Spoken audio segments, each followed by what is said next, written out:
permanent and flying military checkpoints, the restriction of mobility, with the ongoing direct and indirect violence against Palestinians, creates a significant barrier to accessing healthcare. Cancer treatment in the West Bank is mainly provided in small oncology units. These units lack specialized pathology labs and advanced diagnostic and imaging facilities. Moreover, there is no radiation therapy in any hospital in the West Bank or Gaza, since it is not permitted by Israeli authorities. So patients who need radiotherapy are usually referred to East Jerusalem. To access cancer services that are not available in hospitals in the West Bank and Gaza, patients need special Israeli permits. Obtaining these permits is lengthy, confusing, and entails a lot of uncertainty. Of all permit applicants from Gaza to attend hospital appointments in September 2021, 30% had no response by the appointment date. In the West Bank, for the same period, 12% were denied, and 4% were still waiting for a reply. With the recent escalation of violence, none of them is now able to get a permit or access treatment. I graduated medical school in July 2022, excited to pursue my journey in medicine and research, driven by the dedication to apply my knowledge to healing others. A few months later, on November 29th, the Israeli occupation forces shot and killed my two brothers, Jawad and Dafar, during an Israeli raid.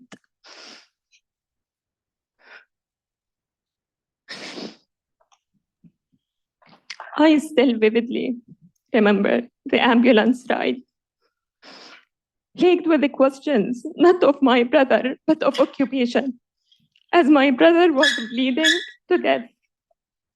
The driver of the ambulance was asking everyone which route to take to avoid checkpoints, while our priority was to keep my brother alive. We had no choice but to take our attention from him and focus on the route, as a checkpoint could mean the cost of life. I tell you this, not to editorialize the situation, but rather to demonstrate the sheer lack of empathy provided to Palestinians.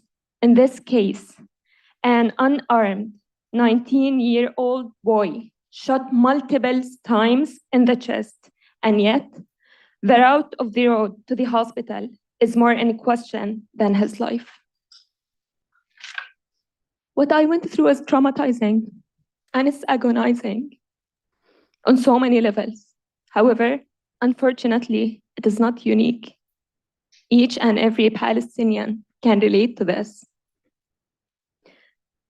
This is what it's like growing up in Palestine. I came here as a postdoctoral fellow at the Science Health Education Center at Dana-Farber Cancer Institute to continue my work in cancer research and to extend a helping hand to people in need. We must use our privileges to help the underprivileged. We must be the voice for the voiceless. We have an ethical responsibility to deliver the best healthcare to all humans, and Palestinians are humans too. Thank you.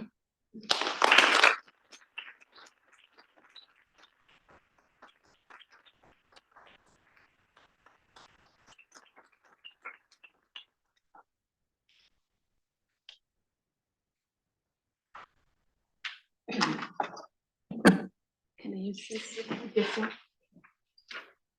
This one. Good evening, everyone.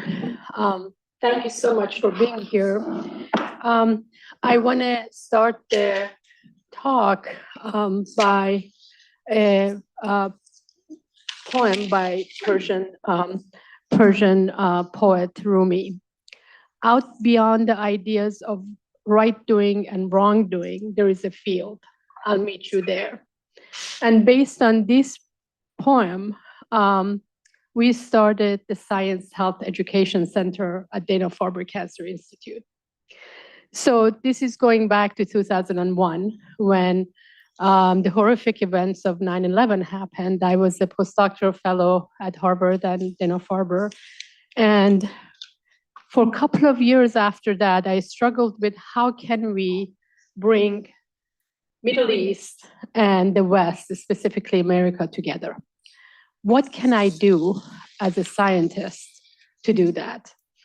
And every day I would go through the beautiful doors of Dana-Farber and think, how can I bring this machinery of science and health and transfer it to the Middle East and North Africa? So I wrote for grants and I got a small amount of funding to be able to do workshops in the region. I started with the country of my birth, Iran, and then I went to UAE, Jordan, Tunisia, and Morocco. It was army of one, myself. But there were army of many, many hundreds of people in the Middle East and North Africa that helped me. I was under the impression that I was bringing them new information about science and health, but I learned from them so much. Ru'a talks about, briefly said that she's a postdoctoral fellow with me. I'm her mentor, but actually I've learned so much more from her than I hope I have taught her in the last 3 years. So that was the beginning. The Dana-Farber leadership in 2018 found out about the work and they decided, they asked me to make a center out of it. And that's where we started in 2019. Unfortunately, with COVID, we had a lot of online base. We met a lot of people from Middle East and North Africa, and especially Palestine. For me, the war in the past 75 years has been abstract. It's been in the background in the late 70s and 80s when I was a child, and then when I came here to the United States, it was an abstract until I met people, and also until I became a patient myself at Dana-Farber. So I've met a lot of cancer patients in the past 2 years at Jordan and in Palestine, and we talk about health equity. We have to have health in order to have equity. And right now we don't have that. And with this war, the situation, I actually don't know. I mean, the situation was dire. I don't have a vocabulary for what I can call the situation now. In June of 2023, I was a keynote speaker at a breast cancer conference in Jordan, and a handful of Palestinian, specifically from Gaza, breast cancer patients came to me and talked to me about their journeys of getting chemo treatment or radiation treatment. And for me, going through the cancer journey myself and knowing how difficult it is, it's like an attack on your body. You don't want to think about anything else other than taking care of yourself. And listening to these women talk about what they have to do to have an hour of treatment from Gaza. They have to go through checkpoints and whether or not they will get clearance. It truly broke my heart. Ru'a and I, actually, next week is going to be our anniversary of meeting each other in person, because we had known each other since 2020, since COVID, but it was always online. So last year, this time, we met each other in person, and we talked about what we can do to be able to bring in Dana-Farber state-of-the-art machinery to Palestine, specifically to West Bank. We sat in Rumi Cafe. I started with Rumi. I'm going to finish with Rumi. We sat in Rumi Cafe in Amman for an hour. We were like helping them put away the the chairs and thinking about the projects in West Bank, what we can do. In August, we had a meeting with a couple of faculty. We were going to have a meeting with a couple of faculty members to think about setting up a cancer center in the West Bank. And this happened. So we have to do everything in our humanity to try to, like Ru'a said, bring voice to the voiceless and make sure with our pens, with our thoughts, make sure our leadership knows about what's happening, make sure the right information gets to people, and stop this atrocity. And couple of statistics. Breast cancer is the most common cancer in Middle East and North Africa. Over 60% of patients who go get treatment for the first time are at stage 3 and 4. This is the survival rate is terrible. Rest of the world is over 90% for breast cancer. Remember, breast cancer right now is one of the better cancers that we can treat. The survival rate for Palestine is less than 40%. These are things we can help solve. So what I'm going to leave, it seems such a big, giant problem that we are having, but I think taking steps, being able to voice our thoughts and talking to great leadership would be great. And I'm going to finish with one of my favorite president's quote.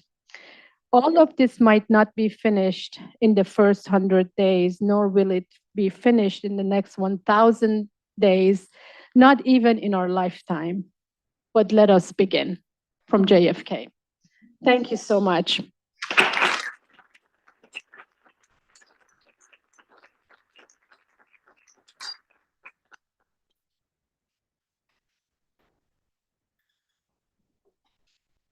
Zeena, can you hear us?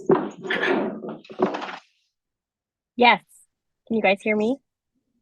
Yes, the stage is yours. Thank you so much. I don't know what the screen looks like, but I have a big fear that it's my face really big on there.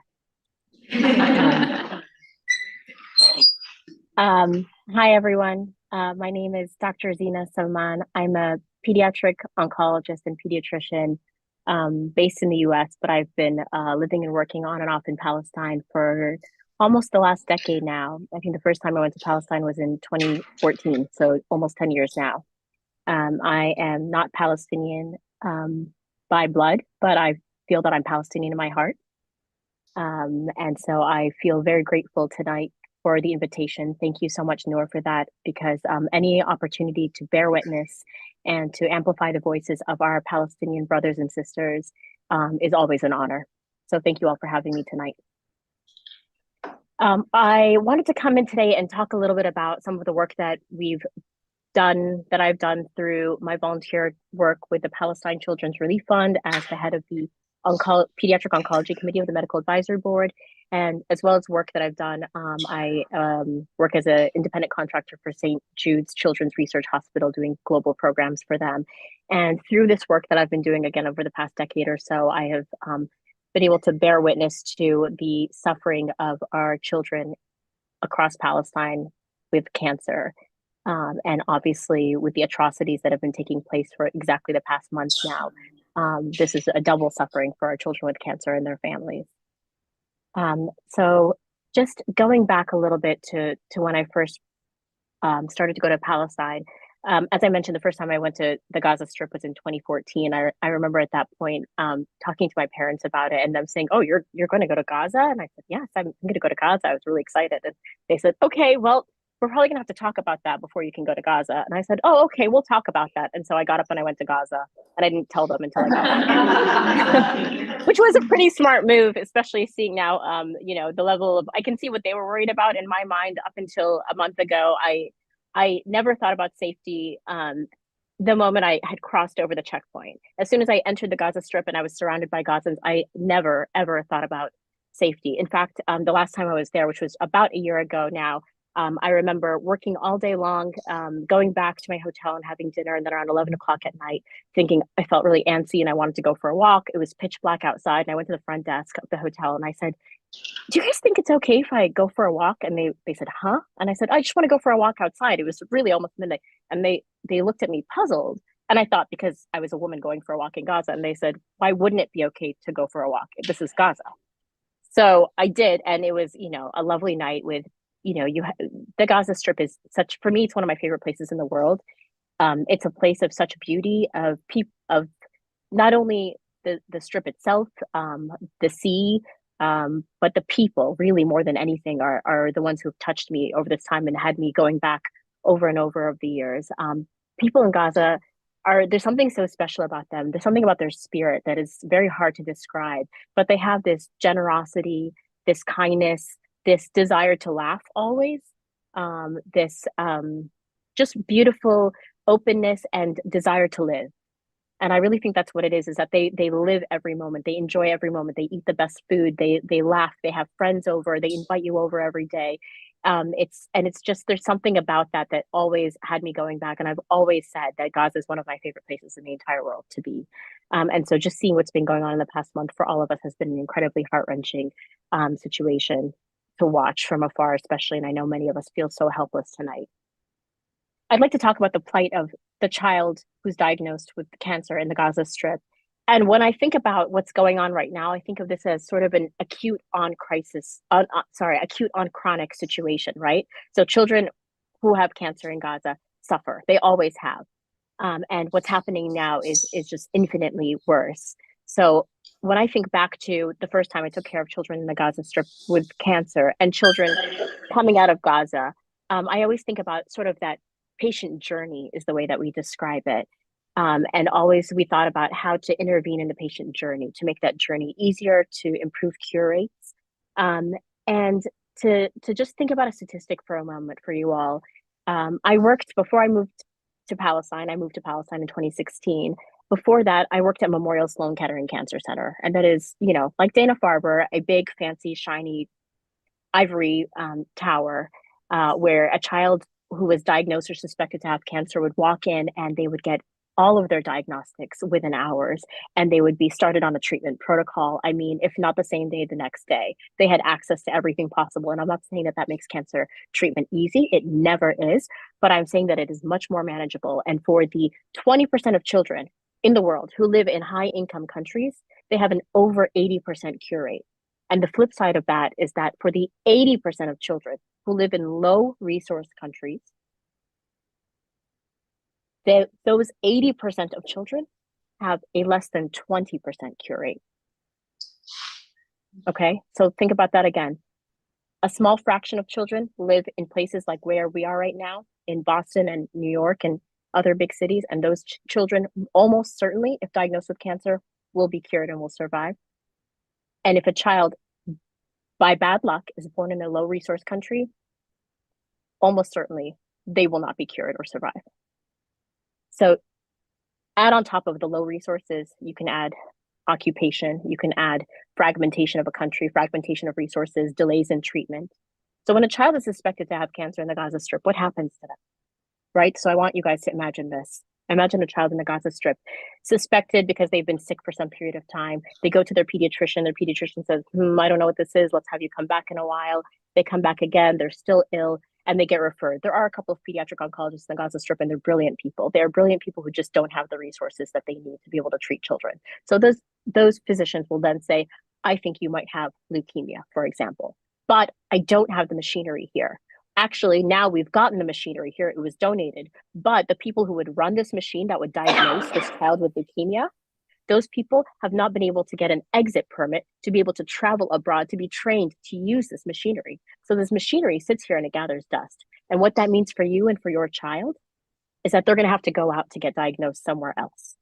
So what happens then? That doctor will call a physician at another hospital and request an appointment. Then they have to wait and get that appointment. Then they have to take that appointment and go to an office and request a permit. And then once they have a permit to travel, they have to find a medical companion who's able to travel with this child. But if you're under the age of 55, it is very difficult to get a permit to exit Gaza. So then they have to go and ask other family members, grandparents who are often ill. A lot of times grandparents can't do it. I've seen children travel with the great aunt of the next door neighbor who they've never met before in their life. I've seen 2-year-olds be separated from their mothers because that is the only medical companion who's able to get that permit. They get that permit, then they have to go and they have to submit another application to get financial coverage because somebody has to pay for this treatment, right? And by the time all of these processes have taken place, all the various pieces of paper are signed off, and this very ill child has been waiting and waiting for days or weeks and weeks, then that child can finally get up with whoever, their mom, their grandmother, or the great aunt of the neighbor, and travel across checkpoints. And these checkpoints, what we're talking about are something, the Erez checkpoint, which is a checkpoint that used to allow us to exit from the Gaza Strip to be able to access care in East Jerusalem, where I met Walid Nammoor, or in the West Bank. That's something like an airport terminal where you see soldiers carrying assault rifles, pointing them at you. And if you're Palestinian, they're going to tell you to sit in a chair and wait for hours. And you're going to have to cross something along the lines of 1 kilometer walking and sit and wait and wait and wait. And so what we're talking about normally would be by car about a 2-hour journey. We're talking about would be an entire day for a very sick child, often with a very sick elderly person traveling together. And then you finally get to your destination, and this child who's separated from their family then has to go undergo all of those difficult aspects of treatment that everybody has to undergo: the poking and the prodding and the needles and the procedures and the surgeries and the chemotherapy and all those other aspects that are intolerable for people living in comfortable countries, let alone being a young child separated from your family and being in a strange place. And then once you've completed whatever cycle of chemotherapy, which sometimes is 30 days, 40 days, 50 days, then you can finally make that treacherous journey back home, only to have to repeat it for your next cycle of chemotherapy, and on and on and on, with all of those delays. So you might have that access to care, but it's taking a lot of time. The psychological trauma that takes place from having to undergo all those aspects without your family, this family separation, the poor quality of life, the delays in treatment. You can only imagine how each of those things that I just listed is dropping that cure rate. So we're talking about starting at that 80% that we know if you have that treatment protocol and you have access to everything that's on it, it's going to get you at 80 or 90%. For some leukemias and lymphomas, we have more than 95% chance of cure. And now we're talking about a delay because of a permit, a delay because of financial coverage, a delay because you're waiting for an appointment, a delay because you don't have anybody to travel with you. And now we've dropped to 50% and 40 and 30%. And so these kids, right out of the gate, they don't have a chance, right? That's what happens. In 2019, the Palestine Children's Relief Fund decided that they wanted to do something that they had done successfully in 2013 in the West Bank, which is to build a public pediatric cancer department.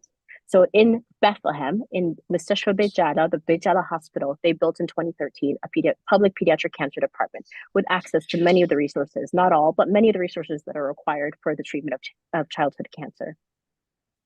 And they decided, well, we're going to try to do that, but we're going to take that challenge and kick it up a notch and do that in the Gaza Strip. They asked me to come on as the technical or medical advisor on this project. And from 2017 to 2019, we spent time not only designing a department, figuring out all of the needs for it, determining staff that would be part of it, things that don't exist like child life and psychological care and social workers and teachers, tutors and playrooms and all of these things that otherwise don't exist in Gaza. But in addition to that, we did studies. We did a huge needs assessment. We looked at several years of data of children who had been referred out of Gaza to figure out how often are they referred. Well, it turns out that before 2019, when we built that department, every single child in the Gaza Strip had to leave Gaza at some point, at least once. And it turns out that on average, a child had to be back then sent out of the Gaza Strip between 6 and 7 times for their cancer care. So that treacherous journey that we just described, 6 or 7 times is taking place on average. Some kids, it was twice. Some kids, it was upwards of 15 times they were being referred out. So everything I just described is the patient journey for a child before October 7th. After 2019, we built a beautiful department with all of the resources that I just described. And in addition to that, we started to plug those gaps that we determined from that needs assessment. We figured out why kids were getting referred out. Well, one of the main reasons was chemotherapy shortages. So we built a strategic chemotherapy drug stock and kept that. And so every time a child was admitted, we figured out what kind of cancer they had, and we made sure that we had at least 3 months of chemotherapy for that were specific to that child's diagnosis. And that helped a lot. Those rates of referrals plummeted. They really did. And we figured out more and more reasons and more things that we could do to help kind of plug those gaps that we had determined from that needs assessment. And the quality of care improved and the quality of life improved. And these children and their families, they felt a sense of pride and dignity. They were on their land and they could be treated at home, and they didn't have to go back and forth. And they didn't have to beg for those permits and ask for people to travel with them. And they could be at home in this gorgeous department. And that took place from 2019 to 2023. So for about 4.5 years, we had a beautiful state-of-the-art department that was treating these children and giving them pride and dignity that they could be in the Gaza Strip getting the care that they need. And then October 7th happened, and the war began, and the genocide began. And as you all know, the Israeli army warned northern Gaza to evacuate to the south. And the Ministry of Health said, we cannot evacuate our patients. They have nowhere to go. They have no hospitals in the south that we can just move them to. They're not ambulatory. They're in beds. They're inpatient. They're sick. They're immunocompromised. We can't send them out. And they were warned again and again and again. And they held their ground and they said, we have to stay here. We don't have a choice. We don't have anywhere to go. As many of you know, these shelters, we don't have proper bomb shelters, right? Because we don't really have safe havens for people from bombing. But the shelters and the UNRWA shelters and the schools and the places that people had been sheltering as internally displaced people had up to an 11 times capacity that they were filled. So there's nowhere for a child who's immunocompromised and shouldn't be around hundreds or thousands of people can go. So these children stayed in the department, but some people started to leave, rightfully so. They're afraid for their lives. We lost our pharmacists and we lost our physicians. And so suddenly, there was no one to prepare chemotherapy for these children. The children were in the department or coming in from home when they could, and there was no one to prepare care for them, to prepare chemotherapy for them. So kids were getting some supportive care, like nausea medicines, for example, or certain pills, but they didn't have access to chemo anymore. So for about the last 3 weeks, our kids have been in the department sheltering, not as patients, but as internally displaced people in the hospital. And they've remained that way for the last 3 weeks. One of our physicians was able to return home to the Gaza Strip, to Gaza City, and they began again the process of trying to plug those gaps and figure out what care has been missed. And the majority of these children have missed a lot of chemotherapy. And they began to start to figure out ways to kind of fill in what had been missed over the last couple of weeks. And things were moving along okay in terms of treatment. Obviously, still sheltering, still internally displaced people within a hospital, hearing bombs falling from the sky. And then what happened? Because you keep thinking, these children are suffering, trying to find care, and then they're suffering, not getting chemotherapy over the last couple of weeks. And then November 5th happened. And November 5th was yesterday. And yesterday at 11:30 p.m. local time, there was carpet bombing going on around the hospital, on the block of the hospital, that they could hear all night. We'd been in touch with our doctors and nurses. I talked to them on a daily basis. We're checking in on the patients on a daily basis. And the connection went out. We all know about these blackouts that have been happening.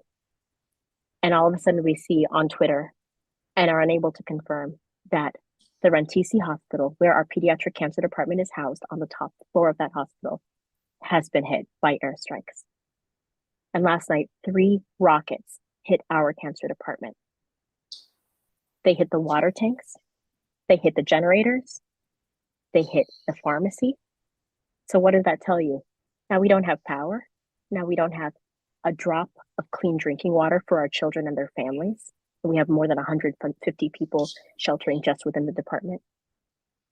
And those few facilities and abilities to treat these children while they're waiting have ended because they've hit the outpatient pharmacy and the ability to prepare chemotherapy.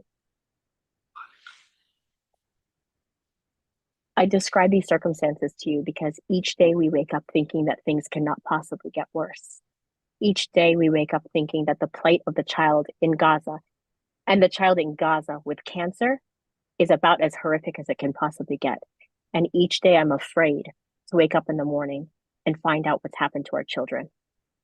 I guess we can say that they were fortunate enough to nobody was hit and hurt in the department. We did have loss of lives. We did have people killed within the hospital from debris that fell down. We had internally displaced people and staff who were killed, as well as many, many who were injured. None were children in our department. But the reality is that what's going to happen tomorrow? The fact that now we are bombing hospitals, and as a physician, I can say that the bombing of hospitals is among the most horrific acts that can take place in war. We're bombing hospitals. We're bombing not just hospitals, but pediatric cancer departments now. These children are doubly threatened, triply threatened. They're threatened by war. They're threatened by their cancer. They're threatened by dehydration and malnutrition. And at this point, we just don't see a way out. I guess I don't have a good end to this talk because we don't know what's going to happen next. But all I can say is that the plight of the child with cancer in Gaza continues to show us that there is just no mercy on these children. All we can do as people is show up to events like this, raise awareness, call our representatives, speak out, and continue to show the world that we stand with the people of the Gaza Strip and that this has to come to an end, that people don't approve, that we see what's happening, that we can't watch this genocide unfold before our very eyes. We're all watching it on social media. And that there are so many indirect effects of war, in addition to the killing and the maiming and the injuring of people every day. But these indirect effects that are taking place to people who were already suffering on so many levels is just continuing to worsen. Thank you, Dr. Salman. Thank you so much for sharing your personal experience and for amplifying the voices of those who are voiceless now. Thank you. Thank you.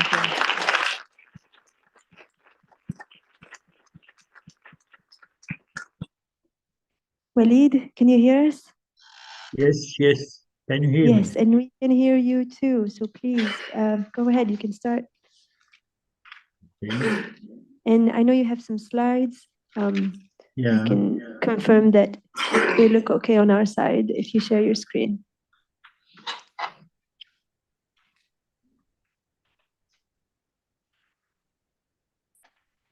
That looks great, yeah.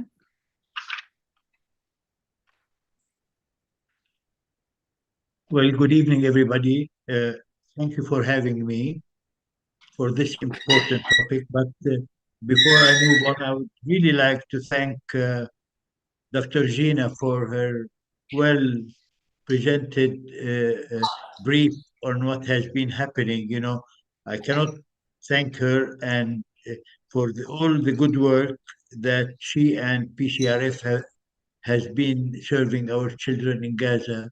I have been to that place several months ago. It's a real state of the art, and now it has been affected by the shelling. It's one of 18 hospitals. I'm happy that the Rantish is still operating, but there are 18 hospitals out of 36 are closed. Also, I would like to thank Dr. Ru'a Rimawi for sharing her personal stories. It's very touchy, and many of these stories, her stories, is happening at a greater magnitude today in Gaza. And obviously, I'd like to thank Noor for organizing this. Noor Saida, it was a pleasant working with you to get us into here. You know, as soon as Noor contacted me, you know, and told me about this webinar on health equity in Palestine with a spotlight on cancer, and as I was organizing my ideas and talking points in preparation for today, uh, uh, I did not know if I should speak to you about the disease cancer or our current problem, which is a bigger cancer, which is occupation, which we have been living under for 75 years. It has a bigger magnitude than cancer, the disease, and it's being, you know, witnessed all over Gaza through the atrocities and genocide that the Israelis are inflicting on our people. Should I tell you about all the miseries, the avalanche of human suffering that is currently taking place in Gaza? And here we are discussing health equity. So I think, yes, I have to, uh, uh, although I think to some extent health equity may not be relevant when it comes to Gaza. And I have opted to go back to basics, and I will choose my slides accordingly, because I want to make sure that I don't duplicate what Dr. Zeena said. If you see, this is Maslow's hierarchy of needs. you know, you can only think of health, which is on the second level under safety and security, but there is an assumption there that the physiological needs are met, and this is breathing, food, water, shelter, clothing, and sleep. None of these are taking place in Gaza. So, the basic needs, the basic human needs, even far fetching uh, uh, health equity under these circumstances, are not being met today. In addition to what Dr. Gina said, I would like to highlight that, 1.5 million people in Gaza are internally displaced. This is more than 70% of the population of Gaza. By many years ago, health experts, human expert scientists were talking about Gaza not be unlivable by the year of 2020. They did not incorporate war. So you can imagine how things are. If the war and atrocities stop today, actually, I don't see how Gazans can go back to normal life. About already more, it's far more than this, 10,000 killed already, of whom 4,000 children and about 3,000 women. 70% are civilians, totally civilians. I mean, the number of civilians are far bigger than this, but I'm talking about children and women in this scenario. We have a severe lack of food. We have severe non-existing safe drinking water. We can see people, the Israelis had hit hospitals, schools, at least 50 centers and schools for UNRWA that has been hosting about 700,000 people. Uh, Water desalination tanks, no electricity, severe, almost non-existing fuel in Gaza. And Gaza does not have electricity, so fuel is a main component of producing electricity. It doesn't exist. Hospitals, many hospitals have gone out of service due to lack of fuel and basic medications. Again, 18 hospitals out, 50% of hospitals are really not operating. 39 healthcare centers, main health centers in Gaza, out of 53 were shut down. Even among medical and paramedical personnel, who are my heroes nowadays. I don't know how these people can survive these sufferings and are still operative 24 hours on 24 hours. It's amazing. They are my heroes today. I mean, I hope the day will come where we can, tell them how brave they are during this genocide in Gaza. 60 ambulances have been affected and shelled by the Israelis. We have a new acronym introduced that has never been used prior to that: WCNSF, Wounded Child, No Surviving Family. You have families numbering 20, 10, 15, 30, and all dead except a child who comes into the hospital. So he or she, this baby, newborn, is labeled with the acronym WCNSF to reflect that he has no or she has no surviving family. It's catastrophe of a great magnitude. I will not go much into that because Dr. Zeena did mention much of that, but even prior to the war in Gaza, cancer care is totally fragmented. Healthcare in general in Palestine is provided by four agencies. It's the government sector by four sector, the UNRWA, responsible for refugees. 70% of Gaza population are refugees. 30% of the population on the West Bank are refugees. So UNRWA is a major provider of healthcare, definitely in the area of primary healthcare.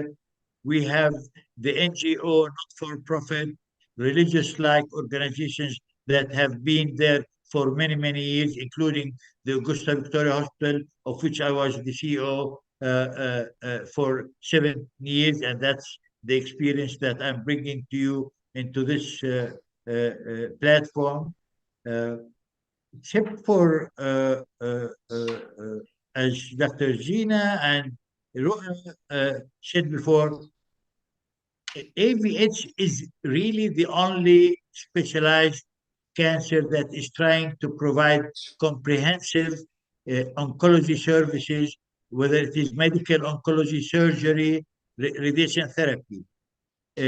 Palestinians have only one place to go for radiation therapy, which is being Augusta Victoria Hospital. It has 3 linear accelerators serving close to 5.5 million population. Just to put that in context, in Norway, there is one machine, one linear accelerator for each 100,000 population. In Europe, the ratio is about one accelerator for every 2.5 million, 250,000. And in our case, we have about 2 million population per machine. And often, like the case is now, the Augusta Victoria is only operating 2 machines because the third machine is almost going to be obsolete. It's not functional at all. We, the delays in getting treatment between getting diagnosed and getting treatment gets, for example, and I'm interested in breast cancer, gets the woman to move from stage 1, which is 197% curable, to stage 3 or 4. 80% of breast cancer women who come to Augusta Victoria from Gaza, 80% are either stage 3 or stage 4.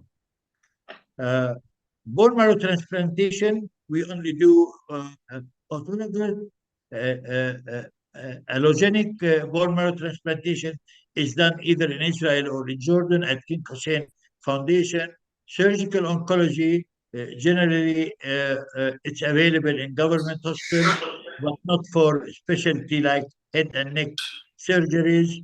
Palliative care, it's right at the beginning.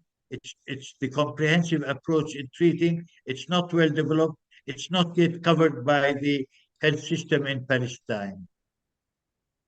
This is my main, issues that I would like to talk about that is affecting health equity in Palestine and definitely in Gaza.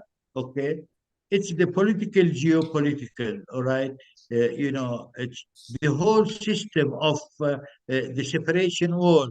We have in excess of 500 checkpoints and military barriers in and between the West Bank, Jerusalem, Gaza, between cities and towns within the West Bank itself, and now they're increasing it. Just before I looked in, the Israeli Minister of Finance is proposing that they create more barriers so that Israelis and Palestinians do not use the main roads of the West Bank, and I'm talking about settlers here. Imagine Gaza has a population of 2,300,000 population. They don't have any really advanced oncologist services. The one that is really established is really the pediatric that is part of PCRF that was built at Rantisi Hospital. Referral services is really outdated. It's delays, to get the endorsement by the PA for treatment so that they pay for the services to the referral center. It takes so much. Then again and again, the system of producing permits, military permits, is a very complex, and there are so many dangers in using that system. It has been abused by the military.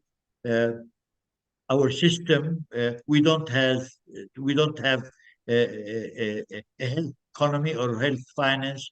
It's haphazard. Financial resources that are brought into the health system are predominantly coming from donors.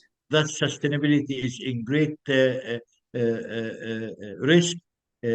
Many hospitals, many pharmaceutical suppliers, the PA owes them so much big amounts of money that many hospitals now, private, non-governmental, non-profit hospitals, are not able to survive and are not accepting new patients because their inability to buy these medications. Among other things, we started a Palestinian cancer registry, but it's not, it's very preliminary. It does not contain all the cases. It does not contain the cases that are treated in the private NGO center. Research is almost non-existent. It's done haphazardly by Birzeit University and other centers here and there. But, it's not a developed area. Clinical trials are non-existent in the area of cancer research. Relevant and reliable statistics are non-existing because, for example, there are impressions about the effect of the huge amount of bombs that have been shelled on Gaza, on their effect on cancer. This is a very rich material that is available within some of the hospitals that receive oncology cases, but unfortunately, we don't have research, and relevant and reliable statistics are not there. Doctors build their own experiences, and today we are at the crossroad, as we talk about this, a very important topic, but there are, some assumptions to be made here that people will continue to live in Gaza.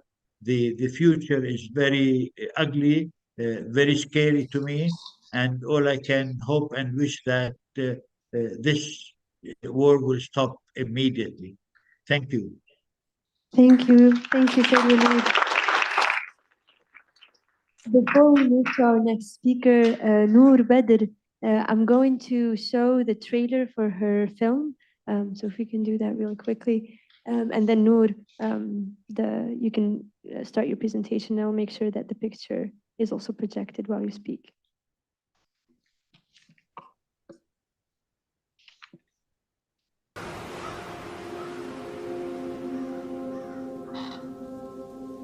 كنت في المستشفى تعبانة وهي تحاول إنها تعمل يعني تصاريح. آخر مرة كان فيها تصريح إلها طلع لها ثالث يوم ما توفت. في هذا الفيلم ستشاهدون نساء يتم إيقافهن على حافة الموت عبر التحكم بوصولهن وكيفية وصولهن للعلاج. والسرطان مش كمان مرض لحاله وبتتشابك معاه كثير شغلات يعني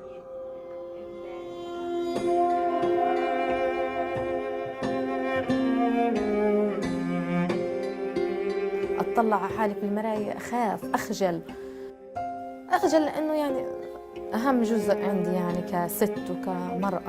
المراية لما الوقت تقعد تطلع في حالها وتعيط كثير كسرتها بالمرة. الناس ما تقبلت فكرة إني أحكي إنه عندي سرطان وقالوا مين بدي يتجوز بنتها.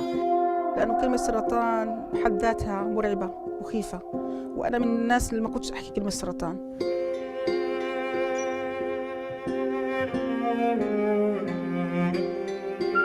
المرأة تفقد جزء مهم بجسدها خلص اتحطمت وانتهت وهي خلص بطل في لها داعي بوجودها بالدنيا. أنا صرت زي منبوذة، حتى في بيتي منبوذة. احنا زي هالبيت اللي بتبنيه على ايش مكان بس بده يسترنا، احنا اقل اشي ما فيش عنا. نفسي احارب السرطان بس عشان ابني ادم، لانه كثير صراحة هو متأثر وكثير عنده اسئلة وتساؤلات وما بعرف اجاوب عليها. بدي اتعالج يعني، رجعوني على حاجز قلنديا، انت ممنوع، انت مرفوض من الشباك الاسرائيلي وممنوع تمري.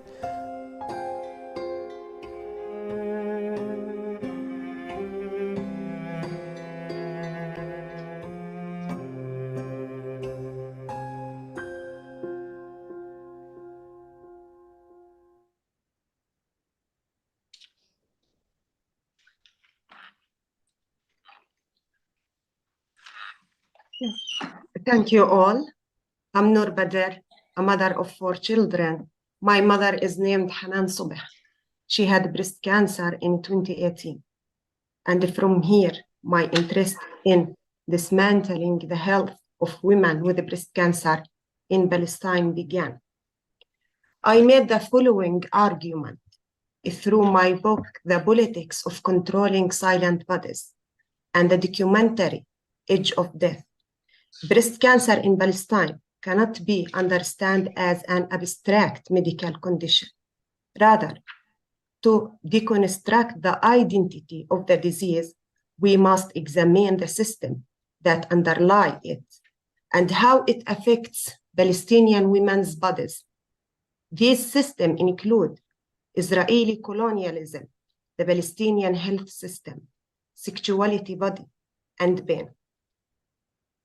Because time is short, in this lecture, I will focus on the first structure, the presence of Israeli colonialism in the lives of women with breast cancer.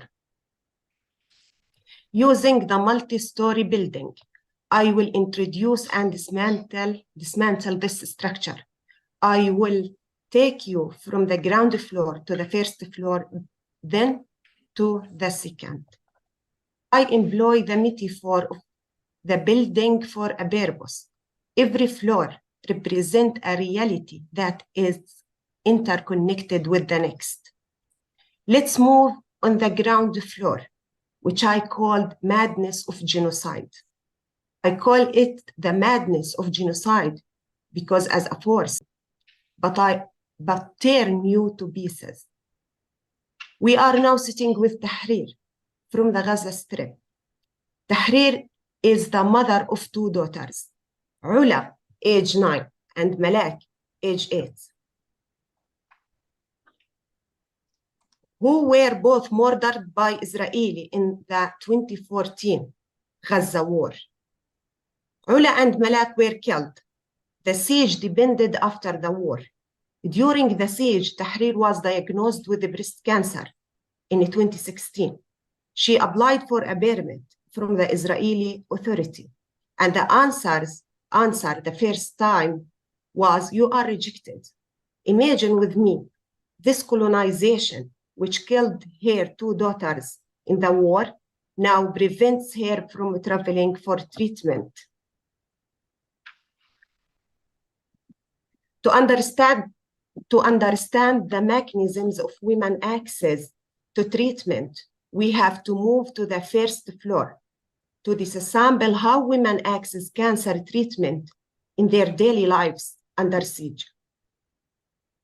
In this floor, we are sit with Tahrir and Ru'a. Tahrir says, after I got breast cancer, I applied for a permit from the Israelis, and I attached all my medical papers, but I was rejected. So human rights organization intervened with the Israelis. After that, it was approved to give me a permit. And 2 months ago, I applied for a permit and I was rejected again. Tahrir was not good in the colonial sense because her house was identified as a target for bombing during the war, and the house was bombed.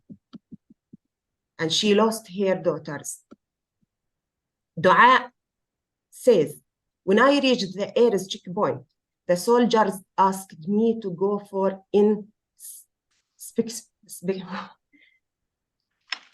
inspection.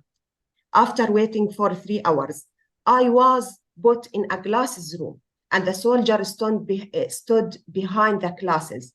And then she started asking me to take off piece by piece of my clothes until I stood in front of her completely naked. I didn't feel offended with my life as I felt at this moment. In this context, we shouldn't look at the event and say, well, it was a woman who did it. We have to look at the location of the two women. There is an Israeli checkpoint, which is one of the biopolicies by which the Israeli colonizations managed the lives of Palestinians. On this checkpoint, there is a female soldiers have a weapon, asking a Palestinian woman with cancer to strip her body through a hand signal, and Israeli women who now has the right to prevent Du'a from traveling and return her to Gaza. Du'a understands this because she used to tell me I was scared. So whoever survived the bombing of planes, rockets, and tanks, the Israeli colonization will here press under the siege to death through the pyramid and through the checkpoint. You will not see a single drop of the blood of these women while they are trying to get to the treatment, because this drop has turned into a daily torment in which we are being delayed, conducting a naked, investigating us in exchange for our treatment. It is the edge of death. This edge is like the torment of the cross. It doesn't achieve death directly, but creates pain associated with the length of a treatment, oppression associated with allowing or not allowing. In this sense, if the reject to give women permit, as happened with Rana and Farha, others women, is to create a state of complete death, then those who are approved to give them permit, they are not lucky women. What happens is the management of the death of these women. On the second floor, we will try to think a plan of action. This plan to press for better treatment of women, passing through the checkpoint based on the narratives of women, and to give all women permits based on what happened with Rana and Farha. We are now looking at the future with an action plan. But I must tell you that Smotrich stated a few days ago that Gaza will be controlled after the war. Smotrich is practicing genocide today, where the ground floor is, and promises us more control after the war, where the first floor is. And now we are on the second floor trying to make a plan of action.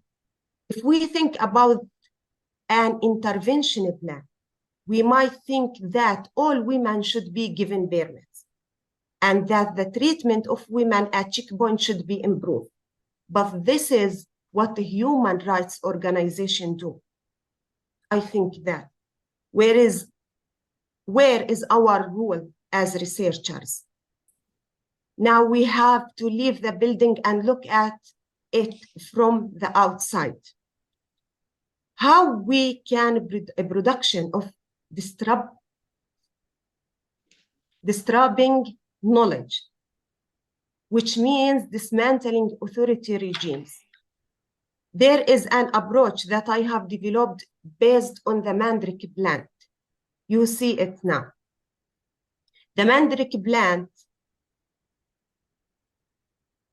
has roots that resemble the savage human face. The myth says that whoever digs towards the roots of this plant will be screamed at by the plant and die. And whoever hears the scream will die. The savage human face that I put forward today in the context of breast cancer is the Israeli colonialism as authority regime. And for do that, I dug towards its roots. The madness of genocide, which gave birth to military rule, ethnic cleansing, siege. I am doing that through the voices of women. I think as a researcher, maybe we can start to think about how we can dig into the roots.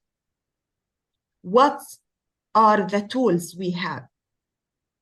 I think we should break free from the library and books, go to the field, to ordinary people, to their voices, their archives, their arts, their memories, for understand the meaning of death, to make an inventory of death. I use the inventory of death because I am arguing that death in Palestine is a project of the first floor, where the madness of genocide. Look, the Turkish Friendship Hospital in Gaza in this war, which is the main hospital for the treatment of the cancer patients, was bombed. And death is a project of the first floor, where permits and checkpoint control access to treatment, which Smotrich promises us that there will be more control after the war. Thank you.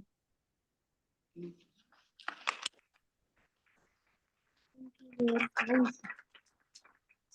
going to move to our Q&A portion. So Dr. Ansari, yeah. Dr. Ansari will be moderating the Q&A.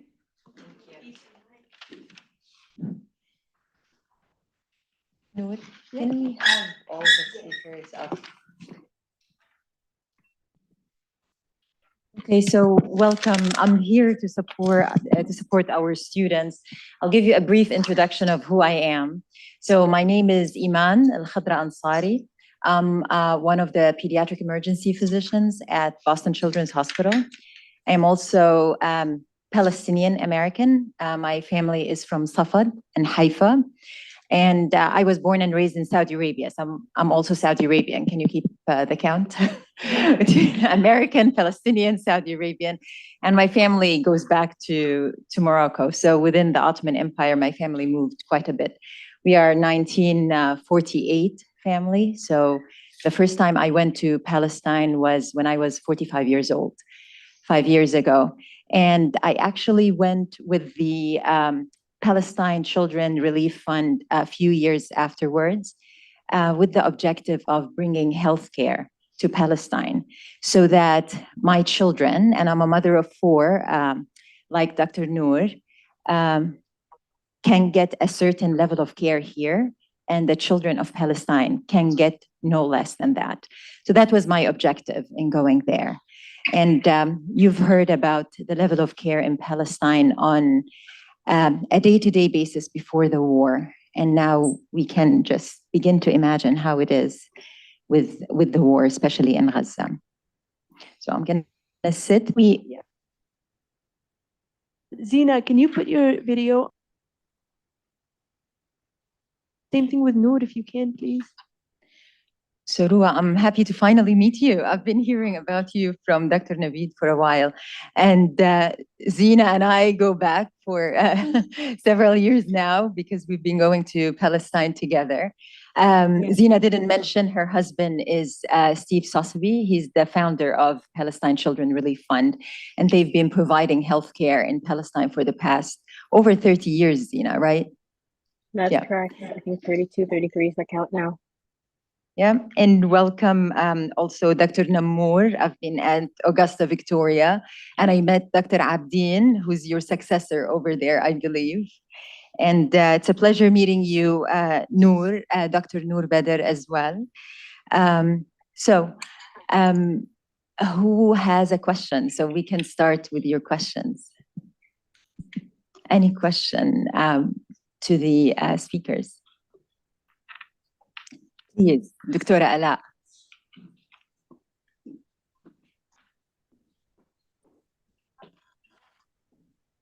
Thank you.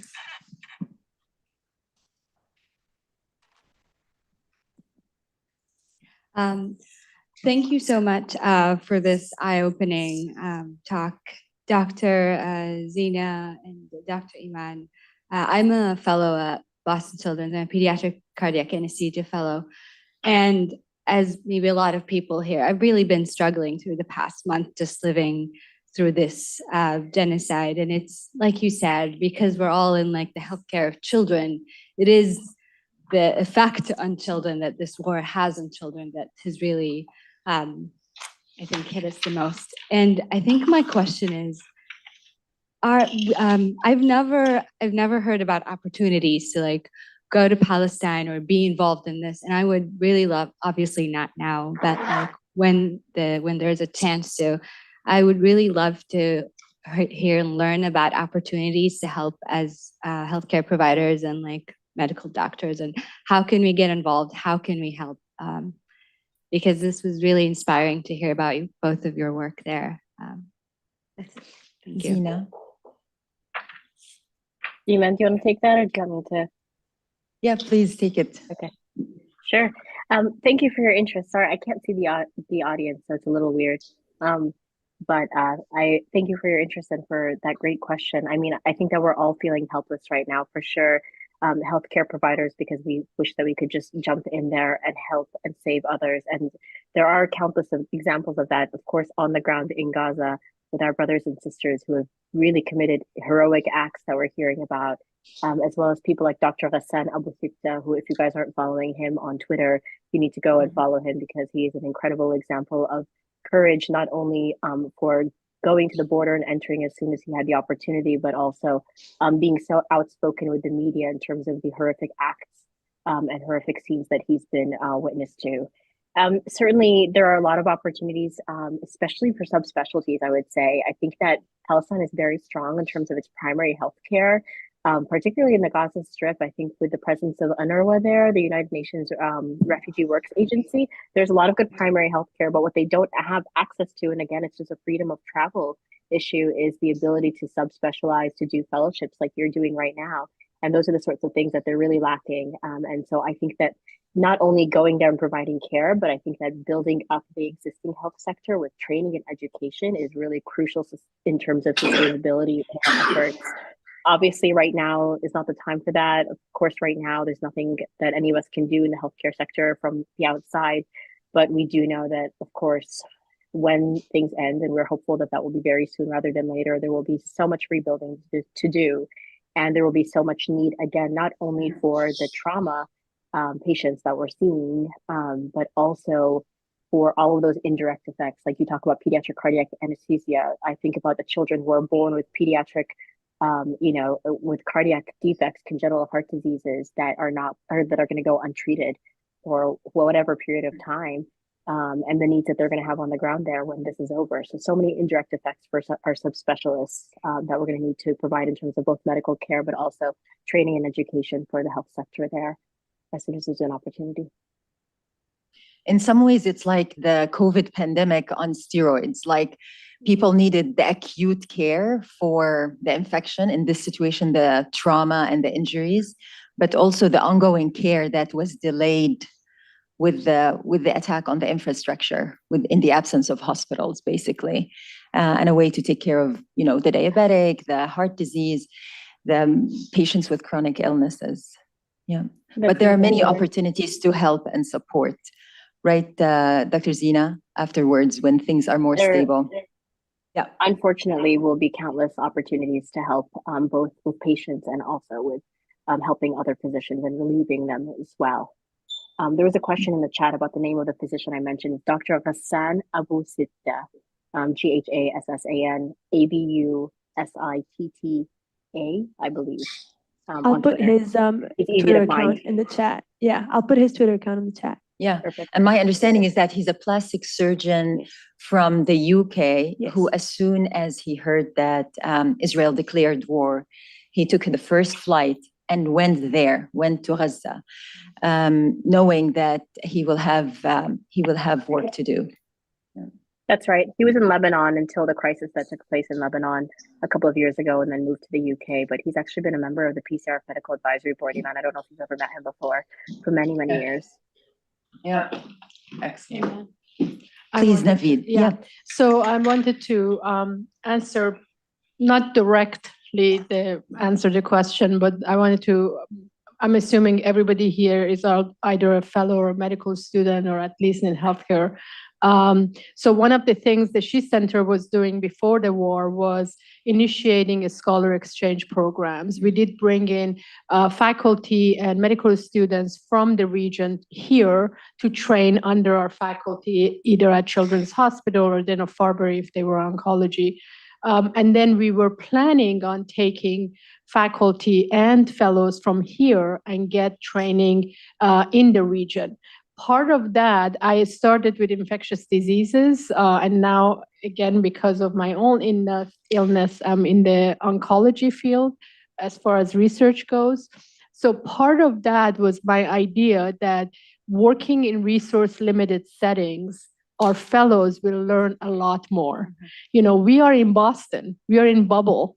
You know, when you guys leave as medical students or fellows, you're not going to be in San Francisco, New York, or Boston, or LA. Some people will go to the south of US, which is resource limited. So being able to train under the best physicians and fellows in the region, being able to understand how to work under resource limited setting was something that I think in general we are not learning in Boston. So that was part of the programs that the She Center is doing, and I hope, inshallah, after the war, we can enhance it and have it sustainable, that we could take fellows for weeks on and be able to help and contribute over there and also learn, because it is a two-way knowledge exchange learning. It's very easy. So I am a pediatric pulmonologist intensivist, and I feel that it's very easy when I'm at a center as superb, like the world premiere, like Boston Children's, all the resources are around me. It's very easy to have good outcomes. But to have good outcomes when you have almost nothing, like that tells you the expertise, the level of acumen of the entire team. And when you go there, you will see that the team doesn't depend only on the physician. The nurses really are superb, and they shoulder most of the care. Wasn't that your experience, right, Ru'a? Yeah, the nurses are just amazing in Palestine. I think Walid wants to say something. Please, Dr. Walid. حابب تقول شيء؟ تفضل. Yes, thank you. Thank you, Dr. Ansari. No, I just want to say that prior to the recent attacks on Gaza, the Augusta Victoria Hospital in Jerusalem has been planning something for 2 years already, has been going on to establish an oncology center at Al Ahli Hospital, which was shelled. It's the Anglican hospital in Gaza, which was shelled early on in this genocide. So the idea, you know, the needs are so great in Gaza now. So I don't know where they're going to start from, but an exchange program, getting interns from the US, I may, you know, get you in touch with the people at Augusta Victoria Hospital. So for those interested to be part of this initiative for Gaza in the coming times, hopefully soon, this can be coordinated through Augusta Victoria Hospital. Thank you, Dr. Walid. Thank you. Sorry, is this, okay. My name is Mina Aladdin. I'm a toxicologist by both profession and training. I think Dr. Salman had sort of touched on the indirect effects of war. Have we seen, how do we see changes in cancer trends change after assaults? This isn't the first assault on Gaza. This is not an assault, this is a genocide. But in 2014, we had over 2,000 people killed, again, with indiscriminate bombing. How have cancer rates changed with assaults like this? And sort of, do we have the epidemiological data to support, our questions? Excellent question. Epidemiologic data or projections based on the war and the white phosphorus being used in the war and other elements. Dr. Navid and Dr. Zeena. Thank you. That's an excellent question. Again, one of the pillars of our center is looking at that. I mean, in general, the data coming out of Middle East and North Africa is very little for different reasons. Part of it is the conflicts that's going on and the lack of attention to the region in general. Some of the workshops that we are doing is exactly targeting what you're asking, is to be able to gather data and to be able to put the data together for publications. We are working with King Hussein Cancer Center right now for the past 2 years to be able to gather data from refugees and look at the pressures that stress and displacement and everything causes, in addition to, of course, like Dr. Iman said, the white phosphorus. I mean, we're not going to see the results right now. We're going to see the results in 20, 30 years, similar to what happened to Iran-Iraq war in 1980s. Now the oncologists in Iran are seeing ramification of chemical weapons that was used during that war specifically on pregnant women, and there's the offsprings, right? And there's some data from the NIH on that. Yeah, absolutely. Dr. Salman, you've gathered some baseline data over the past several years. Is the baseline rate before the war for cancers in Palestine comparable to baseline rate in the rest of the world, or is it higher? I know the outcomes are poorer, but the baseline rate. So this is a great question, and this is something that I touch on so frequently because it's such a major source of frustration for me. We have these numbers that we throw around for childhood cancer in particular, where we say, we expect X number of cases per X population. And we know that there's such a large population of children in Gaza that we have certain expectations for how many cases we should see a year.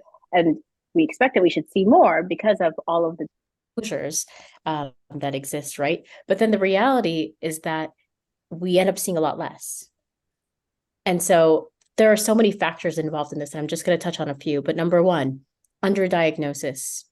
Number two, lack of awareness. Number three, fragmentation of care. So right now, even through the war, I've been trying to determine all of the patients who are on active treatment in the Gaza Strip to determine what we can do for them. And every day I find about more patients. Every day I say, okay, I think I've finalized my list. I've talked to every single person I could possibly talk to. And then 2 days later, I get a new list of 7 people that somebody else discovered. So, and then we have this fragmentation of care. One child who was treated in Nablus for the last 3 months and nobody in Gaza knew about them, that he had cancer. And then another child who was treated in a new hospital in Ramallah that typically we didn't send patients to in the past. And these kids are going around everywhere, and it's so difficult to collect data. And I remember being in Gaza and the doctors there being frustrated because sometimes patients would get admitted to Israeli hospitals and they would come back and all of the records would be in Hebrew and they wouldn't know what had happened with their patients. And so we have so many reasons that the data is just so difficult to follow and to collect properly to be able to look at trends. So I think, unfortunately, we're a little bit of a ways away from that, being able to, really look at the trends. What I can say that I find interesting and is very anecdotal and not data-based is that I remember one time sitting and looking at, I think it was 5 years of data, and just looking at diagnoses, but just by eye, and thinking there are a lot of carcinomas on this pediatric list. And carcinomas, some of you may know, are sort of cancers that are often due to exposures, so they're not the types that we typically see in children. These are cancers that you see in older ages and people in their 60s, 70s, 80s, and, and beyond. And so, I was looking and I was thinking, why is there an 11-year-old with this colon cancer, like an older person? Why is there this 8-year-old with that type of carcinoma? And I don't have good answers, but this is exactly the kind of place where I would love to have a toxicologist come in and start to look at this on more of a data specific level and try to understand what this has to do with exposures. Again, it's totally anecdotal, but in my practice in oncology for 13, 14 years now, it's something that struck me as quite unusual. for the researchers in the room, you're basically touching Dr. Salman on, and Dr. Madani as well, on the variables. Like there are so many variables to draw a conclusion from the data. Chronic stress versus acute stress. The care is not standardized. Nablus versus Gaza versus if they went inside to Tel Aviv or Jerusalem, or if they went to King Hussein Cancer Center in Amman, the treatment would be different protocols. So standardization. Yeah. Okay. Thank you. Please. Hey, I have a question for Dr. Salman. So I worked at St. Jude Children's for 3 years, and I remember when the war in Ukraine first started, St. Jude took incredible efforts to kind of continue pediatric oncology care, going so far as to bring people to St. Jude. I remember it was maybe 2 weeks after the war started. Are there any plans to do the same thing currently? And I'm wondering how you strike the balance between providing, basic therapeutics that are essential to care, while also kind of providing access to more cutting-edge therapeutics without the ethical implications of kind of testing therapeutics on people coming from foreign countries. Excellent question. Thank you. Thanks. Those are great questions.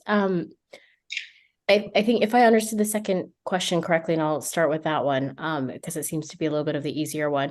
We're referring to modern therapies like biologics and things like that for our cancer patients. To be honest with you, when we think about cancer care in pediatrics in particular, and I touched on this a little bit before, the cure rates are relatively high. Obviously, this does not refer to every single type of cancer, but we know that the majority of our patients have acute leukemias, lymphomas, and those are fairly treatable and fairly curable. And they really don't require a lot of cutting edge therapy for the most part. Of course, there are exceptions to everything that I'm saying, but I'm generalizing here when I say they don't require that.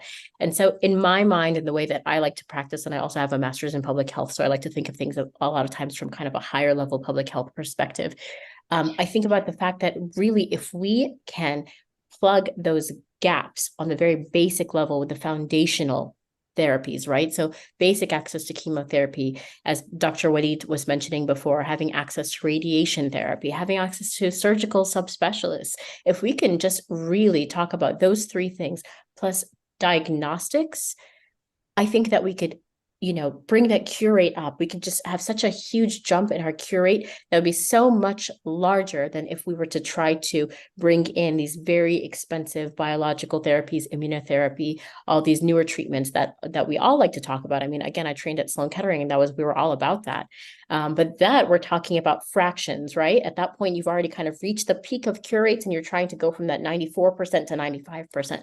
So we're not there. For me, I find that in some ways unethical, you could say, or it's an ethical dilemma, I guess, because really, do you want to focus your resources on trying to look at those 1% gaps at the very top, or do you want to take that exact same resource and maybe apply it to 50 kids where you could get them from a 50% cure rate to an 80% cure rate? So that's sort of how I think about that. With regard to your other question, yes, absolutely. So Safer Ukraine is what you're referring to. And that was the initiative that took place right at the onset of the Ukraine war, and actually still ongoing at this time. I actually was deployed by St. Jude at that point, and I went to Poland for a period of time back last, I think, April and May. And I worked as the director of education for the Safer Ukraine initiative. So I've done, unfortunately, quite a bit of work with at the intersection of refugee healthcare and pediatric oncology, which is a very small niche in this world, but unfortunately continues to become a recurring issue. So this is something that we would love to do, obviously, right? To take every single child from the Gaza Strip and place them in another hospital and continue their care immediately. And I would love to do that for every single child in the world who is living in a crisis zone and needs to continue their therapy. But we have some major differences, right, between the Ukraine war and what's happening in the Gaza Strip right now. And the first of those is the issue of borders. That's the first one that comes to my mind, which is we have right now, all of the borders of the Gaza Strip are closed off. The only border that we have intermittently open right now, requiring multiple approvals, is the Rafah border into Egypt. right? And 4 patients to cross, and you guys have all seen, the numbers. We're talking about very small numbers. The majority of them are foreign nationals or dual citizens who've been able to cross over across Rafah right now to leave, and a few injured patients. So really, this is a matter of control, as opposed to when I was in Poland, we could receive as many patients from Ukraine as we knew about. So we would find out about patients, we would compile them, and then we would have them on a convoy on a train that had an OR on the train, and we'd bring them all into Poland. Once they arrived in Poland, we would triage them at this clinic that we had in Boheniak, Poland. And at that point, we had people from every European country and the US and Canada saying, give us these kids, give us these kids. That is not the case right now with the Gaza Strip. So it's an entirely different situation, unfortunately. These children are equally in crisis, if not more so. Not that I want to compare, but the reality is that their ability and their access to care is very different. The work that I do with St. Jude's has a lot to do with our partners in Egypt, in Jordan, across Palestine. And I know that all of those institutions have helped us so many times in the past and would receive these children with open arms, but it's really a borders issue right now. And Dr. Nammoor, if you can just touch for a couple of minutes about how easy it was before the war for Palestinians and Palestinian children to travel from Gaza or from the West Bank to get treated in Europe and in the US. Like at baseline, my understanding, it's very difficult, right? Our children, from Gaza would come, in the past, they had 3 choices, either to go to Egypt, to Jordan to a lesser extent because of the barriers again, or to East Jerusalem Hospital, mainly Augusta Victoria Hospital for oncology cases. But as Dr. Zeena explained, it's a very complex, we at the Augusta Victoria Hospital, we received so many kids with strangers coming along with them. So imagine the psychological impact of that on the child coming with a stranger. Sometimes, we ended up treating the baby, the child with leukemia, for example, and a grandmother who needs, care, who comes along with chronic diseases. So it's a very complicated. So, for example, we had a very special unit at Augusta Victoria to deal with these complex issues of permits, hotel services, even for family members, for strangers, medications, palliative care. It's really complex. I mean, because the time children come to the hospital, many of them had waited for a couple of months at least between getting from the PA, the referrals, the diagnosis, and coming to the hospital. And the same applies to patients, to breast cancer women from Gaza. In the past, many went to Egypt and Jordan. Now it's only very rare cases would go to of what I refer to financial toxicity. It's draining the budgets of the PA. The PA is really in bad financial shape. So many patients are referred to Augusta Victoria. We have more units of oncology in Ramallah and in Nablus. And if everything doesn't work, they are referred to Israeli hospitals. Thank you. Thank you. And Dr. Salman, your experiences regarding bringing patients to the US in general from Palestine is not easy. It's easy, like without the war, the current war. Almost impossible. I think I know one child who came from not from Gaza, a child who was from Gaza who came to the US and incidentally received some care at St. Jude, and not through me at all, but actually it was because that child was being treated at an Israeli hospital, and the Israeli physicians were able to sort of intervene and coordinate that this child would come get surgery in the United States. I think without that intervention, without that middleman, I've never heard of a child being able to be transferred from Gaza in particular to the US. Thank you. Thank you. Cynthia. Please. Hi there. Hi there. Yeah. Can you hear me? you. Yes. you Yeah. can. Okay, great. So first of all, I wanted to thank you again for being here, for sharing your stories. I mean, I really, really, really, really, truly admire your work, and I'm deeply humbled by your stories and all you've talked about. And so thank you for being here. So I guess I was thinking, so like so many people in the room here, I guess I've been feeling like gut-wrenchingly powerless over the past few weeks. And I've been thinking like, how can I help and whatnot? And I guess Noor found an answer to this question, which is by organizing these wonderful meetings and informing people. And I was wondering, so I was thinking now, like, I guess about like different ways to reach and help. And I was thinking about like things like telemedicine and whatnot. Like maybe do you think, I was thinking like things along the lines of mental health, maybe, because obviously with all of this trauma, there's going to be, I mean, there's going to be a lot of work that's going to need to be done in mental health and helping people, you know, psychologically with all this suffering. And I'm a little out of my depth here. Mental health is not my field. I don't really study it, but I was wondering, like, how do you think this could fit in? Do you think it could be also expanded to other things? Like, I'm talking here about telemedicine, like maybe training, like you said there, Dr. Salman, you said there are lots of like, there are lots of machineries and whatnot, like and instruments that need like that people need to be trained for. And do you think that this can be used for this? And I know this is only, there are a bunch of asterisks here, like this should be only a palliative measure. This should only be temporary. It should not be the long-term solution. But, and also this is assuming that blackouts don't happen as often. So yeah, sorry, this is a very long question, but yeah. As always, Raul. As always. Thank you. For the mental health aspect, would you like to take that question, Ru'a? Well, first, thank you for your question. And regarding mental health, well, I've been involved in the Palestinian Neuroscience Initiative, and we've been doing some work on the major mental disorders such as clinical depression, PTSD, ADHD. And I can confidently say that it is very prevalent. Depression rates in Palestine is among the highest in the world, with more than 40% of the Palestinian population are depressed. And I'm sure you all can understand. And regarding PTSD, we don't have much data, but it is an ongoing trauma. This is the thing, it never ends. Like,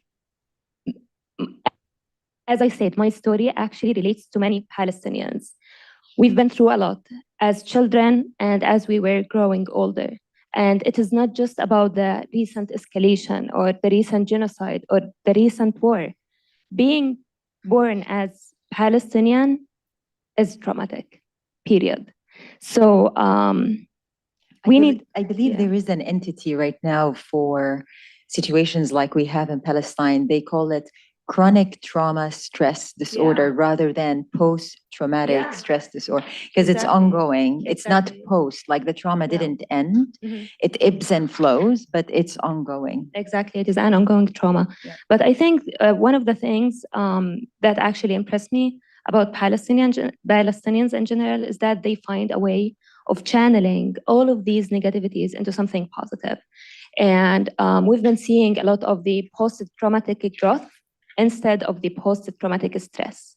And this is actually very impressive. It is impressive that you go through a lot and then you manage to just channel this into something positive, into something inspiring, into something helpful to others. So I do believe that we still need to do a lot of work regarding mental health. I think it is necessary that we receive the help and advice from professionals on international level, because the mental health in Palestine is really bad. We don't have therapists, we don't have enough psychiatrists. My psychiatric rotation was one of the hardest, because I had witnessed what patients with mental disorders have to endure and go through. So any help, any initiative that would actually build bridges between Palestinians and the international community and mental health is deeply needed and appreciated. Thank you. And for the rest of your questions, so I think it's open for all the speakers and Ru'a. So what can we do? I think one of the goals of this meeting is to learn what's happening in Palestine and to see how can we prepare. So when we're ready to go, when we're ready to help, when there are avenues to help, we can. Right now, a lot of people are speaking up. That's the one way to help. Some people are donating to philanthropic organizations that are getting supplies in. So people cannot enter, my understanding, Zeena, but supplies, some of the supplies can enter. One of the statistics that I saw is that before the war, about 100 to 500 trucks a day used to cross the border into Gaza that has been under siege for 17 years. And right now, with the intervention of President Joe Biden, they opened the border for maybe 15 to 20 trucks a day. So it's really like far below the current need in the setting of a war.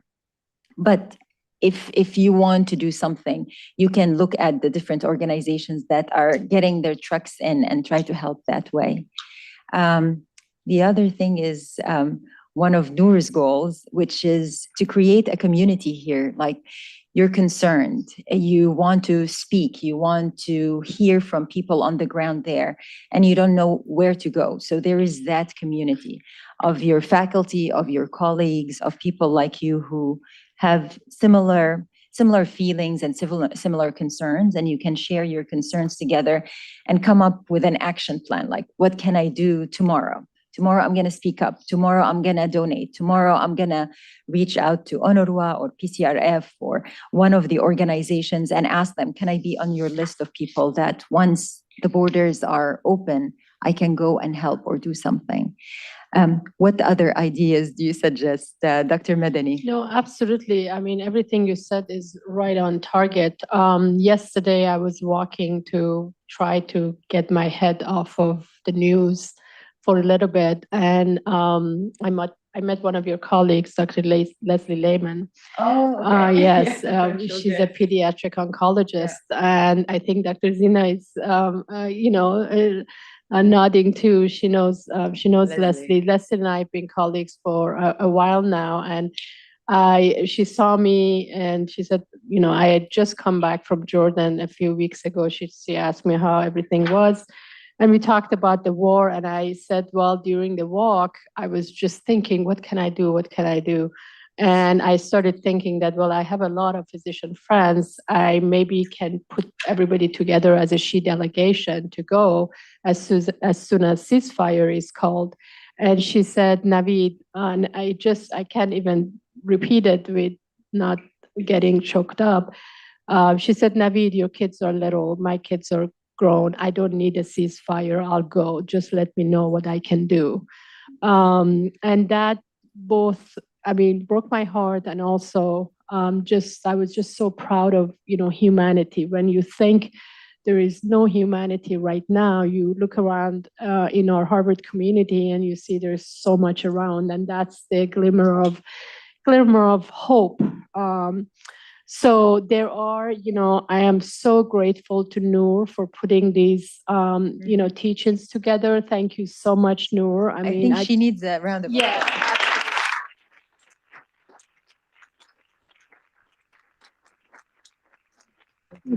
This is the second one. The SHE Center has been in existence for almost 5 years, and I don't know how many of you knew about it. Now you know about it. Reach out to us. We're going to put programs together with physicians and scientists. Inshallah, the war will end, and we have a lot to do, work to do. Yeah. Zeena, Dr. Salman. What are your suggestions in terms of ways they can help our students, our fellows, our fellow physicians? It's a great question. It's a hard question. We are really all feeling so helpless together. I feel as helpless as every single person who's asking this question every day. And I think, Iman, you really touched on a lot of the things. It's a lot of awareness. I think that the public opinion is so different. I mean, obviously what's going on, the scale is atrocious and so different than anything we've seen before, but I still feel like people who are engaging, who are willing to learn this time around, maybe it's the exposure to seeing things happening in real time. I don't know what it is, but I think that the dialogue is starting to change. We're seeing the tide turning. And I think that that kind of awareness, I mean, even myself, I just, I hear things from my colleagues on the ground, and I even just put them on social media, and people message me every day and they say, I didn't know anything about this, but I've been following your stories. And all I'm doing is that it's unfortunate, and I hate that I have to do it. I hate it, but I feel like I'm humanizing this cause, and I'm humanizing what's going on in Gaza, because for a lot of people, the Gaza Strip is just associated with certain words, and these concepts come to people's minds. And so I think just creating this idea, reminding people that these are beautiful souls who are there, and awareness and education. I've had more people ask about books than I've ever heard before. So just learning what are the right books to help teach that history, which is so critical to the understanding of this situation. The situation didn't start on October 7th, as everybody in this room knows. This has been going on for decades now, right? And so I think that education and awareness. What book do you recommend, Zeena? What book? Great question. So I think there's a lot of great stuff. I think that Rashid Khalidi writes amazing books. He's a great person, but a lot of times I like to share with my colleagues people like Norman Finkelstein and Ilan Pape, just to show them that this is not a perspective that's only coming from Palestinians. We want our Palestinian voices to be amplified. I'm so proud of the Palestinians who have spoken tonight, and of the, my Palestinian colleagues who talk every day and speak out against this. And I think that there are two approaches to this. We have to amplify our Palestinian colleagues who are suffering, the ones living on the ground, and the ones who are generations, outside of Palestine, but have suffered this trauma as well. But I think that likewise, sometimes using these other voices is a sort of a different technique to reaching some people. And so Norman Finkelstein, Noam Chomsky, Ilan Pape, I think are great authors as well, for educating on the history of the conflict in the region, if we can call it a conflict, very soft word.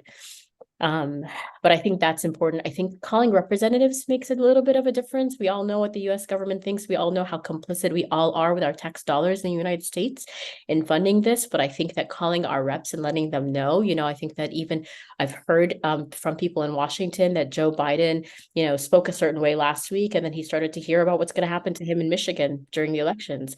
And then, not a huge change, but tiny steps, sort of moving away from the direction he was headed in when he was saying horrific things last week about the death counts, right? And so I think that just letting people know about, our vote and how important that is with our local representatives can make a difference. And I think that the medical issue, I think we all have this desire to get up and go, right? Like we all want to. And I think that if you're a trauma surgeon, then that's fantastic. That's what we need. But I think for the rest of us, we are all going to have to take a step back, myself included, myself especially probably as an oncologist. I'm not needed on the ground there right now. And think about how we are going to help rebuild the health sector when the time comes. I think we'd have to think about this in a slow and methodical approach. There are some people whose skills are needed right now on the ground, but I think for a lot of us, we're going to have to think more about how to rebuild and what are the needs going to be within our individual subspecialties and for the health system as a whole. And I think that looking at things like research, as Walid mentioned before, thinking about different opportunities for training and education of the local health force, right? Because what we all want ultimately is not a Palestine in which you and I run to the rescue, but a Palestine in which the people there are well equipped. Because they're capable and they just need the resources, and that's what we can help provide. So I think that we're going to have to take a look and kind of slow down and approach this in a systems way. Thank you. Very well said. And Dr. Nammoor? Yeah, just briefly, in addition to what Dr. Zeena said, for the first time in the history of the conflict, the Israelis, and along with many Western countries, are playing on disinformation. So we really need to organize, platforms and talk about real issues. I like the names that Dr. Zeena named, but also, You know, like I like reading Haaretz. Haaretz, it's in English. It's a Hebrew. We can't be labeled anti-Semitic. It provides a good version of the story. But you know, it's like in Palestine now there is a martial law. We can't even use social media. Israel is so much threatened by social media. If I put a like on a victim, on a child, who it can be, they're producing, they're really issuing laws. So information, speak out. I mean, against the disinformation that Israel, through coercion, is doing. Even in America, I see, people are being harassed for supporting or being pro-Palestinian. I think this should not threaten us. We need to speak out. Thank you. Thank you. And Ru'a, tell me.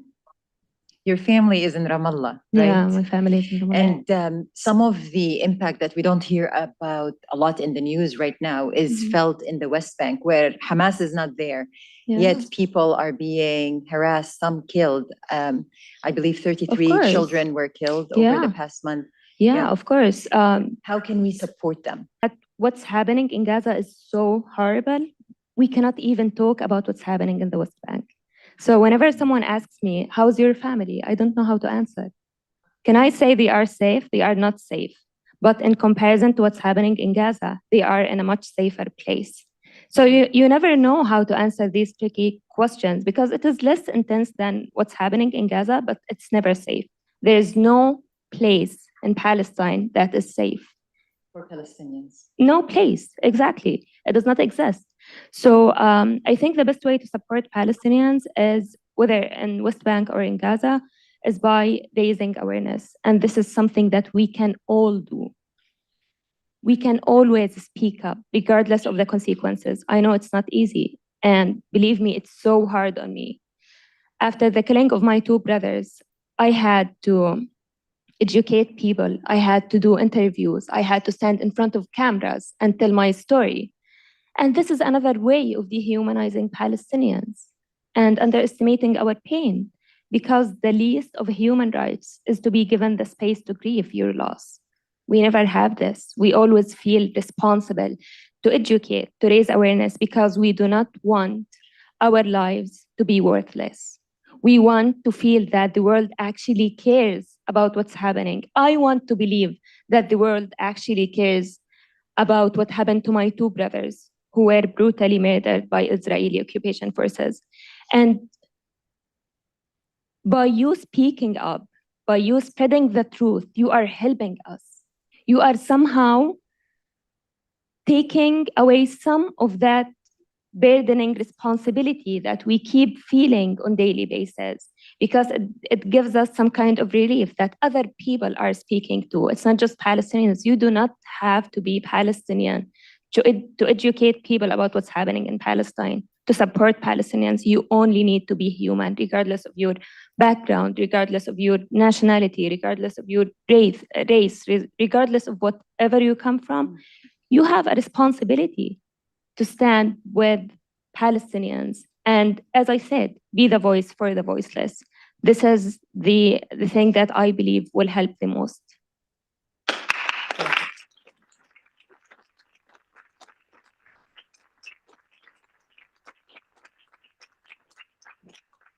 I think this is a perfect way to end our meeting today. And we will meet, I think, on weekly basis, Noor? We will try on weekly basis and keep the momentum going. Thank you so much for coming. Of course, thank you, Dr. Ru'a, and thank you, Dr. Madani. Thank you, Dr. Salman, and thank you, Dr. Nammoor. And also thank you, Dr. Badr. I think she's here, not camera on, but she's here as well. And of course, thank you, Noor, for putting all of this together. Thank you, thank you. Before you all leave, I really would appreciate it if you could give us your feedback on here. And I also want to say thank you to our IT guru and our rock star, and to Julia, because they've been super helpful. Thank you all for being here.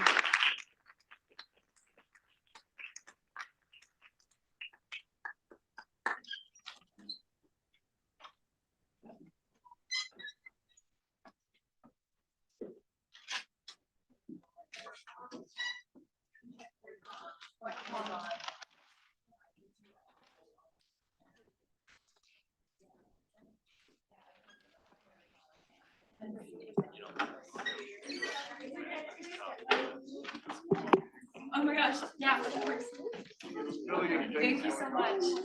Oh, sorry.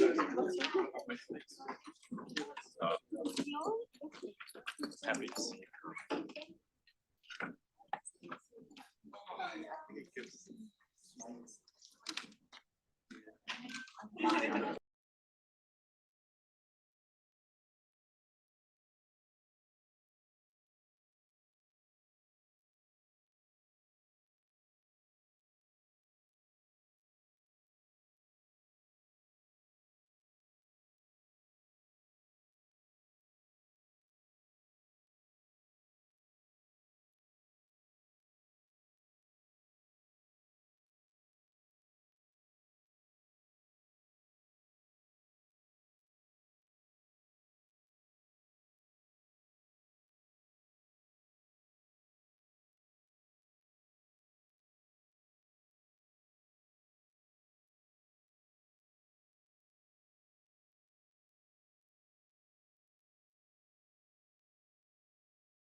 I don't know كيف بقدر أتزوج. There we go.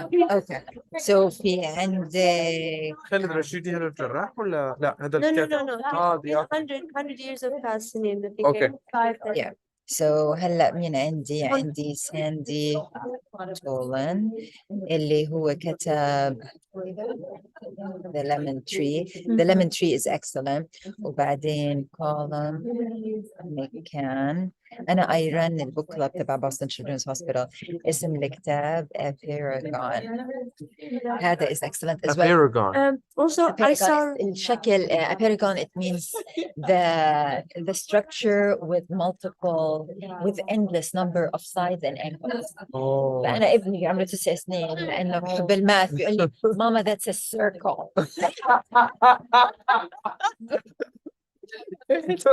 لا ذكية لما ماما بتحكي على أهله. I know. Do you know this one? No. استني في كمان